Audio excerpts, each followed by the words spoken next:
আসসালামু আলাইকুম, সবাইকে জানাচ্ছি রমজান মোবারক। রমজানে কিন্তু আমরা বিভিন্ন রকমের ইফতারির আইটেম করে থাকি। তার মধ্যে মিষ্টি যে আইটেমটা বেশি করা হয় সেটা হচ্ছে বুন্দিয়া। এটা কিন্তু বাসায় কিন্তু অনেকে তৈরি করে, আবার অনেকে কিনেও নিয়ে আসে। কিন্তু আমার না মোটেও কেনাটা, কোনো জিনিস কেনাটা আমার পছন্দ হয় না। তাই কিন্তু আমি সবসময় চেষ্টা করি পারফেক্টভাবে বাসায় তৈরি করে নিতে। আর আমার এই রেসিপিতে বুন্দিয়াটা ট্রাই করলে প্রত্যেকটা বুন্দিয়া কিন্তু অনেক পারফেক্ট, রসালো আর ঝরঝরা হবে। তাহলে চলেন মূল রেসিপিতে চলে যাই। এখানে আমি 1 কাপ বেসন নিয়ে নিয়েছি। এই বেসনটা আমি বাসায় তৈরি করে নিয়েছি। এটা বুটের ডাল দিয়ে আমি বেসনটা রেডি করে নিয়েছি। বেসনের মধ্যে আমি হাফ টি স্পুন দিয়ে দিচ্ছি লবণ আর হাফ টি স্পুন দিচ্ছি বেকিং পাউডার। বেকিং পাউডারটা দিতে হবে, তাহলে বুন্দিয়াগুলো কিন্তু বেশ ফুলকো ফুলকো হবে আর বুন্দিয়ার শেপটা অনেক সুন্দর হবে। এবার আমি চালনি দিয়ে চেলে নিচ্ছি। বেসন দিয়ে বুন্দিয়া তৈরির ক্ষেত্রে অবশ্যই কিন্তু একটা চালনি দিয়ে বেসনটাকে ভালো করে চেলে নিতে হবে। তা না হলে দেখবেন যে বেসনের মধ্যে কিন্তু অনেক সময় ডালটা থেকে যায়, আবার বেসনের যে দলাটা সেটা থেকে যায়, যার কারণে কিন্তু বুন্দিয়া শেপটা ভালো আসে না। তাই চেষ্টা করবেন যে বেসনটাকে খুব পারফেক্টভাবে ভালো করে চেলে নেওয়ার জন্য। এবার আমি বেসনের মধ্যে 1 কাপ পরিমাণ পানি দিয়ে দিব। 1 কাপ বেসনের জন্য আমি এখানে 1 কাপই পানি দিয়ে দিব, তবে একবারে দিচ্ছি না, অল্প অল্প করে দিচ্ছি। আর খুব ভালো করে বেসনটাকে ফেটিয়ে নিতে হবে। যত পারফেক্টলি আপনি বেসনটা ফাটবেন তত পারফেক্টভাবে কিন্তু আপনার বুন্দিয়াটা হবে। তাই কিন্তু আমরা যেমন ডাল বড়ি দেওয়ার সময় বেশ কিছুটা ফেনিয়ে নিই, ওরকম টাইপের বেশ 5 থেকে 7 মিনিট ধরে হাতের সাহায্যে ফেনিয়ে নিতে হবে বেসনটাকে। এতে করে বেসনটা টেক্সচারটা খুবই সুন্দর হবে আর বুন্দিয়াগুলো একদম পারফেক্ট হবে। এই যে বেসনের টেক্সচারটা এরকম এসেছে, উপর থেকে একটু উঁচু দিয়ে ছাড়লে পরেই ফটফট করে পড়ছে, তখন কিন্তু বুঝতে হবে যে বেসনের পানির পরিমাণটা ঠিক আছে। 1 কাপ বেসনের জন্য 1 কাপ পানির পরিমাণ কিন্তু যথেষ্ট। এর বেশি দিয়ে কিন্তু পাতলা করা যাবে না, আবার খুব বেশি ঘন করা যাবে না। এবার আমি এই বেসনের থেকে কিছুটা বেসন আমি উঠিয়ে নিচ্ছি।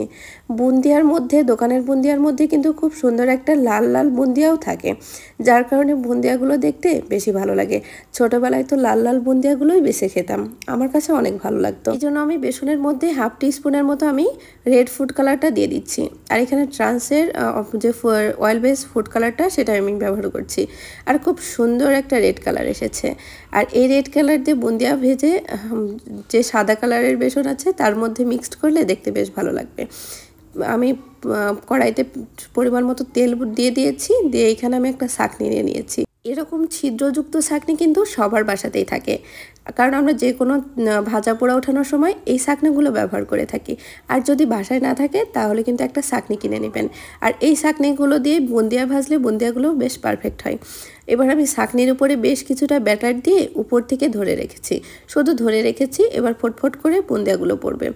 আর অবশ্যই খেয়াল রাখবেন যখন বুন্দিয়াগুলো ছাড়বেন তেলের উপরে, তখন কিন্তু তেলটাকে গরম করে নিতে হবে, তা না হলে বুন্দিয়াগুলোর শেপটা চ্যাপটাটে টাইপের হয়ে যাবে। আর চ্যাপটাটে টাইপের বুন্দিয়া কিন্তু রসটা ভালোভাবে ঢুকে না, আর দেখতেও বেশ ভালো লাগে না। যে বুন্দিয়ার সাইজগুলো একটু বড় বড় হয়ে যাচ্ছে সেগুলোকে আমি একটু আলাদা করে নিব। আর যেই বুন্দিয়ার সাইজগুলো সমপরিমাণ ছোট ছোট হয়েছে সেগুলো কিন্তু আমি আলাদা করে নিব। এতে করে বুন্দিয়াগুলো দেখতে বেশ ভালো লাগবে আর খেতেও ভালো লাগবে। আর একটু বাদামি বাদামি করে ভেজে উঠিয়ে নিতে হবে, তাহলে কিন্তু বুন্দিয়াগুলো যখন রসে দিবেন তখন কিন্তু একেবারে নেতিয়ে যাবে, আর সেটা খেতেও ভালো লাগবে না, দেখতেও ভালো লাগবে না। তারপরে আমি একইভাবে সেমভাবে সব বুন্দিয়াগুলোকে ভেজে নিচ্ছি।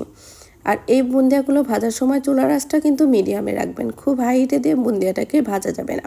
রমজান মাসে কিন্তু ইফতারি প্লেটে একটু কালারফুল বুন্দিয়াটা রাখলে পরে বেশ দেখতেও ভালো লাগে আর খেতেও বেশ ভালো লাগে। আবার অনেকে কিন্তু মুড়ির সাথেও এই বুন্দিয়াটা খেতে পছন্দ করেন, যে একটু পেঁয়াজি বেগুনি একটু তার সাথে একটু বুন্দিয়া হবে, সব কিছু মিক্সড করে একটা মুড়ি মাখানোটা খেতে পছন্দ করেন। আমার বেশ ভালো লাগে। যারা এরকম পছন্দ করেন এরকমভাবে কিন্তু আপনারা বাসায় তৈরি করে খেতে পারবেন।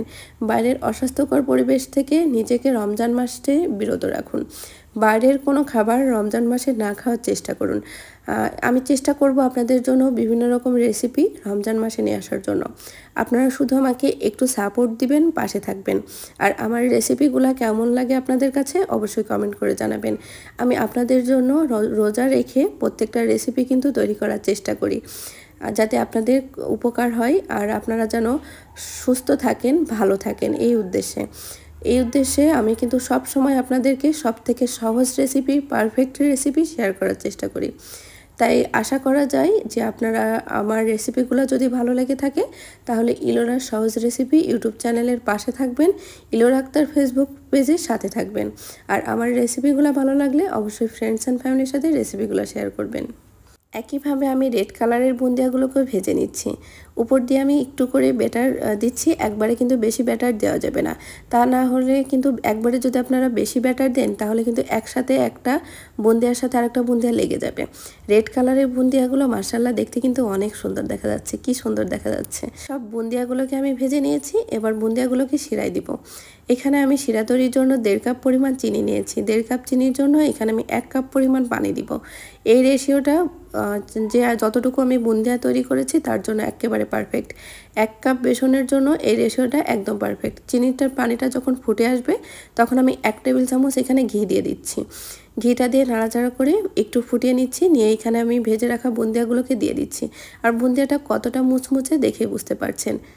শিরা ফুটে উঠেছে, এবার আমি লাল বুন্দিয়া সাদা বুন্দিয়া দুইটাকে মিক্সড করে নিয়েছি। নিয়ে আমি বুন্দিয়াটাকে শিরার মধ্যে দিয়ে দিচ্ছি। দিয়ে এবার চুলার আঁচটা একেবারে লোতে রেখে ঢাকনা দিয়ে ঢেকে আমি ঘড়ি ধরে 10 মিনিট জাল করব। ঘড়ি ধরে 10 মিনিট জাল করব, হাই হিটে না কিন্তু লো হিটে 10 মিনিট জাল করব। জাল করে বুন্দিয়াটাকে 2 ঘন্টার জন্য রেস্টে রেখে দিব। 2 ঘন্টা পর মাশাআল্লাহ একেবারে শিরাটা কিন্তু বুন্দিয়া টেনে নিয়েছে। আর কতটা সুন্দর হয়েছে, একদম পারফেক্ট শিরা হয়েছে আর পারফেক্ট বুন্দিয়া। আশা করছি দেখেই বুঝতে পারছেন যে কতটা পারফেক্ট হয়েছে। একটুও কিন্তু ঘন্ট টাইপের হয়ে যায়নি, বুন্দিয়ার চেহারাটা মাশাআল্লাহ একদম পারফেক্ট আর খুবই খুবই মজা ছিল। একটু চেষ্টা করবেন যে চিনি শিরার মধ্যে একটু ঘি দেওয়ার জন্য, তাহলে কিন্তু বুন্দিয়াটা মনে হবে যে ঘিয়ে ভাজা, ঘিয়ের একটা সুন্দর একটা স্মেল পাওয়া যাবে। আর কতটা ঝরঝরা, মাশাআল্লাহ মাশাআল্লাহ মাশাআল্লাহ। চাইলে কিন্তু এই রেসিপিটা অবশ্যই ট্রাই করবেন। এই পারফেক্ট বুন্দিয়ার রেসিপিটা কিন্তু ট্রাই করে অবশ্যই আমাকে জানাবেন আপনাদের বুন্দিয়াটা কেমন হয়েছে। অনেক অনেক রসালো আর অনেক অনেক মজার। এরকম বুন্দিয়া যদি ইফতারি প্লেটে রাখেন দেখবেন সবাই আপনার প্রশংসা করবে। যখন নিজে কষ্ট করে একটা জিনিস তৈরি করে সবাইকে খাওয়াবেন, সবাই যখন প্রশংসা করবে দেখবেন আপনার মনটা অনেক ভরে যাবে। তাই এই রেসিপিটা অবশ্যই একবার ট্রাই করবেন। ধন্যবাদ সবাইকে। আজকে আমি ইলোরা সহজ রেসিপি থেকে বিদায় নিয়ে নিচ্ছি, অন্যদিন আবার আসবো। আল্লাহ হাফেজ।